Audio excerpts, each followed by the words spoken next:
సరే అండి, కుటుంబ ప్రభుత్వం కోసం హర్నిశలు కష్టపడ్డారు, అధికారంగా వచ్చింది. ఎలా ఉంది పరిపాలన? అసలు ఇలాంటి పరిపాలన చూస్తామని జనం అనుకోలేదండి. ఎందుకంటే గతంలో చంద్రబాబు నాయుడు గారి పరిపాలన కానీ గత ప్రభుత్వాలు కానీ ఈ 16-17 నెలల్లో ఎన్ని పథకాలు అమలు చేయటం, ఎన్ని అభివృద్ధి కార్యక్రమాలు అమలు జరపటం, ఎన్ని కంపెనీల గురించి ప్రయత్నం చేయటం, ఇన్ని ప్రాజెక్టులు కట్టడం, ఎక్కడికక్కడ కొత్త విషయాలు, కొత్త పొంద, అసలు పేద ప్రజలకి ఏమి ఇవ్వాలి, రాష్ట్రానికి ఏమి ఇవ్వాలి అనేటువంటి ఒక దృక్పథం గతంలో ఎప్పుడు ఇంత ఈ అనతి కాలంలో జరగలేదండి. ప్రజలు ఈ విషయం మీద సంభ్రమాశ్చర్యాలకు లోనే ఉన్నారు, ఒక రకంగా చెప్పాలంటే. అంటే అంత ఇదిగా ఉన్నప్పుడు రాష్ట్ర వ్యాప్తంగా అన్ని నియోజకవర్గాల్లో కూడా ప్రజా దర్బార్ నిర్వహించడం చెప్పి ఒక పక్క పార్టీ నాయకులు నారా లోకేష్ గారు చెప్తున్నారు. పరిపాలన అంత ఇదిగా ఉన్నప్పుడు ప్రజా దర్బార్ అంత అవసరం ఉందంటారు. అంటే రాష్ట్ర పార్టీ కార్యాలయంలో కూడా ప్రజా దర్బార్ పెడితే దాదాపు వేల సంఖ్యలో వచ్చారు. నేను ఉన్నానండి, అర్జీలు తీసుకొని వచ్చారు. అంటే ఇప్పుడు ఏమైందంటే ప్రజలకు ఉన్నటువంటి సమస్యలు ఎప్పటికప్పుడు ప్రజాప్రతినిధులు, ప్రభుత్వాలు, అధికారులు సాల్వ్ చేయాలి. జగన్మోహన్ రెడ్డి హయాంలో 5 సంవత్సరాలు స్టాగ్నేట్ అయిపోయినాయి. కోట్లాది సమస్యలు అలా ఉండిపోయినాయి. మా ప్రభుత్వం వచ్చిన తర్వాత 50% వరకు చేయగలిగాం. అయితే ఆ తర్వాత కొంత బ్రేక్ వచ్చింది దానికి. ఎమ్మెల్యేలు కూడా నియోజకవర్గాల స్థాయిలో ఆ ప్రజా విజ్ఞప్తుల్ని తీసుకోకపోవటం లేదా ప్రజా వేదికల్ని నిర్వహించకపోవటం వల్ల ముఖ్యంగా ఏంటంటే యువ నాయకుడు లోకేష్ గారిని చూడాలి, ఈ సమస్య లోకేష్ గారైతే నాకు తొందరగా అవుతుంది అనేటువంటి అభిప్రాయంతో ఒకరోజు ప్రకటనతో వేలాది మంది వచ్చారు. ఎందుకంటే లోకేష్ గారు రకరకాల సంఘటనలు చూసి మానవీయ కోణంలో వాళ్ళందరికీ ఆదుకోవటం, లేదా విదేశాల్లో చిక్కుకొని బాధపడుతున్నటువంటి మహిళలు ఎవరైనా ఒక వీడియో పెడితే వాళ్ళని ఇండియాకి తీసుకురావటం కానీ, పిల్లల చదువులకు సంబంధించి కానీ, లేకపోతే అనేక వికలాంగులు వాళ్ళని చూసి చరించి వాళ్ళకి ఆర్థిక సాయం చేయటం కానీ, ఇవన్నీ కూడా ఈ 16 నెలల కాలంలో ప్రజలు గమనించారు.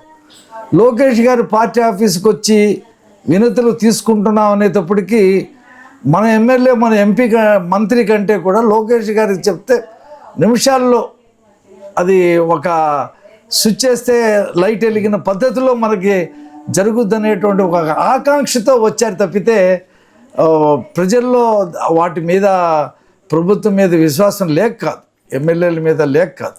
అంటే ప్రజా దర్బార్లో ఫోటోలు తీయడం తప్ప ప్రజలకి వచ్చినటువంటి పెట్టిన అర్జీ నుంచి కూడా ఎలాంటి రెస్పాన్స్ లేదు, సమస్య పరిష్కారం కావట్లేదని కూడా కొంత ప్రచారం జరుగుతుంది. నిజంగా ఇచ్చినటువంటి చెప్పిన సమస్యకు పరిష్కారం జరుగుతుందా, లేదంటే వచ్చిన వాళ్ళతో ఫోటోలుగా సరిపోతుందా? లేదు, ఇప్పుడు జగన్మోహన్ రెడ్డి 5 సంవత్సరాలు ఎమ్మెల్యేలనే కలవలేదు, ప్రజల్ని కలవటం, వాళ్ళ విజ్ఞప్తులు తీసుకోవటం అనేది జరగలేదు. ఎంపీలను కూడా కలవలేదు ఆయన. స్పందన అని పెట్టాడు, అక్కడే చూసుకోండి అన్నారు. స్పందనలో అధికారులు ఏమి చేయలే. మా ప్రభుత్వం అధికారికి వచ్చిన తర్వాత చంద్రబాబు నాయుడు గారు ప్రతి శనివారం ప్రజావేదిక నిర్వహించాడు. లోకేష్ గారు కూడా ఇంటి దగ్గర చాలామందిని కలిశాడు. 50% ప్రాబ్లమ్స్ సాల్వ్ చేశారు.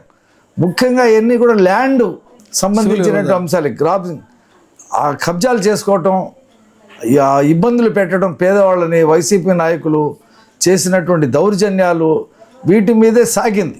50% వరకు సాల్వ్ అయింది.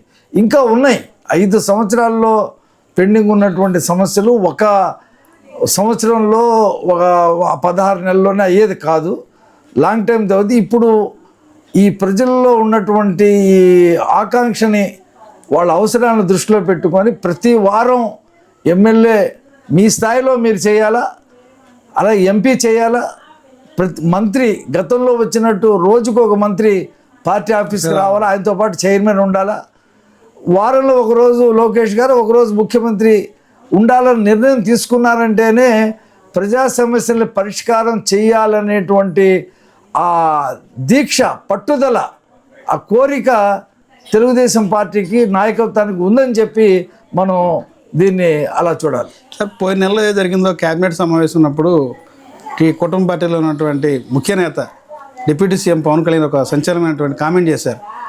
మనం అనుకున్నంత ఇదిగా గ్రౌండ్ లెవెల్లో జరగట్లేదు, ఎమ్మెల్యేల మధ్య సమన్వయ లోపం ఉంది, దాదాపు 40 మంది ఎమ్మెల్యేలు ఏం చేస్తున్నారు కూడా తెలియని పరిస్థితి ఉంది, మళ్ళీ ఇలా ఎన్నికలకు వెళ్ళినా వారు గెలిచే పరిస్థితి లేదనేది ఆ మాట పవన్ కళ్యాణ్ గారు చేసినట్టు వ్యాఖ్య. మళ్ళీ ఎన్నికలకు వెళ్తే అంటే 40 మంది ఏమీ చేయట్లేదు అనేది, అరే 40 మంది ఎమ్మెల్యేలు కనీసం ఏమీ చేయట్లేదు, అంటే ప్రజల సమస్యలు పరిష్కరించకుండా వివాదాల్లో ఇది చేస్తున్నారు, సమస్య పరిష్కారం కానికుండా చేస్తున్నారు అనేది ఆయన మాట్లాడిన మాట. అది బయటకు వచ్చింది. అంటే అది వాస్తవమే, మాట్లాడింది వాస్తవమే.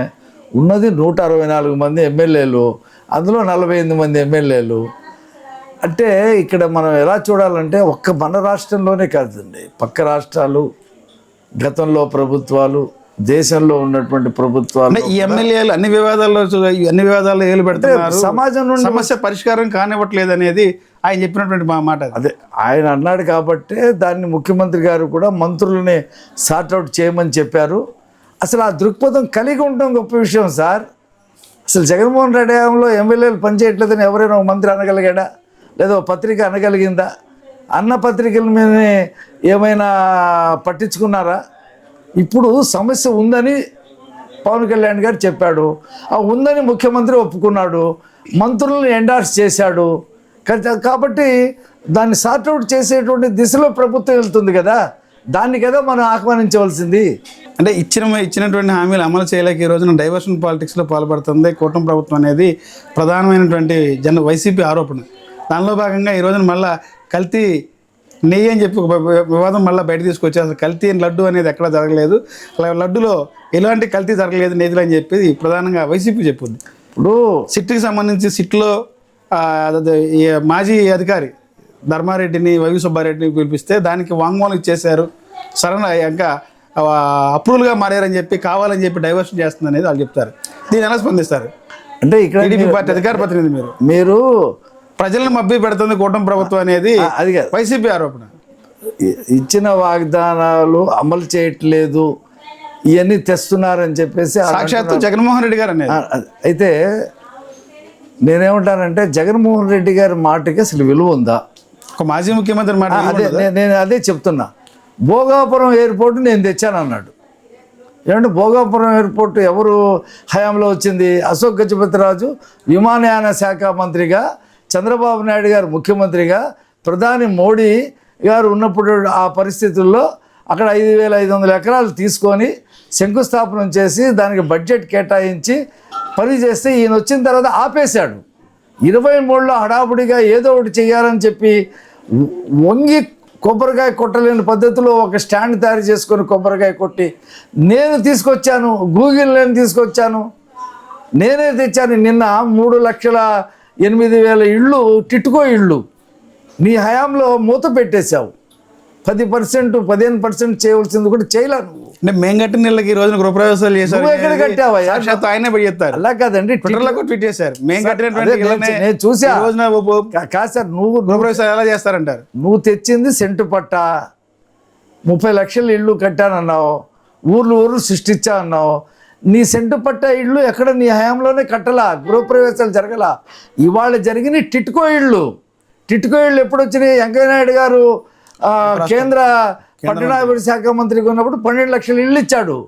అందులో దాదాపు 6 లక్షలు 7 లక్షల ఇళ్ళు చంద్రబాబు నాయుడు గారి హయాంలో 40%, 50%, 90% కట్టారు. నువ్వు ఆపేసావు కదా. వాటిని మళ్ళీ చంద్రబాబు నాయుడు గారు ఇవాళ కూటమి ప్రభుత్వం వచ్చిన తర్వాత 450 కోట్ల రూపాయలు ఖర్చు పెట్టి ఆ ఫినిషింగ్ పనులు చేసి నిన్న గృహప్రవేశాలు చేయించారు. నువ్వు ఎక్కడ కట్టావు టిట్కో ఇల్లు? నువ్వు కంప్లీట్ చేయలేదు కదా. ఎందుకు అబద్ధాలు ఆడతావు జగన్మోహన్ రెడ్డి? నువ్వు చెప్పు, సెంటు పట్ట ఇళ్ళు నేను కట్టాను అని చెప్పి చూపించు. ఏ ఊరిలో ఎన్ని ఇళ్ళు కట్టించావు, ఎంతమంది కాపురాలు ఉంటున్నారు చూపించు. విజయవాడకి 20 కిలోమీటర్ల దూరంలో నువ్వు సెంటు పట్టాలు ఇచ్చి, ఊరికి చెరువుల్లో సెంటు పట్టాలు ఇచ్చి, ఇన్ఫ్రాస్ట్రక్చర్ లేకుండా, కరెంటు లేకుండా, డ్రైనేజ్ లేకుండా, స్కూళ్ళు లేకుండా, రవాణా లేకుండా, ఆసుపత్రులు లేకుండా నువ్వు ఏదో ఒక కట్టాను. దాంట్లో పెద్ద కుంభకోణం 7,000 కోట్ల రూపాయలు కుంభకోణం చేసి చంద్రబాబు నాయుడు గారి హయాంలో కేంద్ర ప్రభుత్వ సహకారంతో ప్రారంభమైన ఇళ్ళు నేను కట్టానంటావేంటి? ఇంతకంటే పచ్చి అబద్ధం ఇంకోటి ఉందా అని చెప్పి నేను అంటున్నా.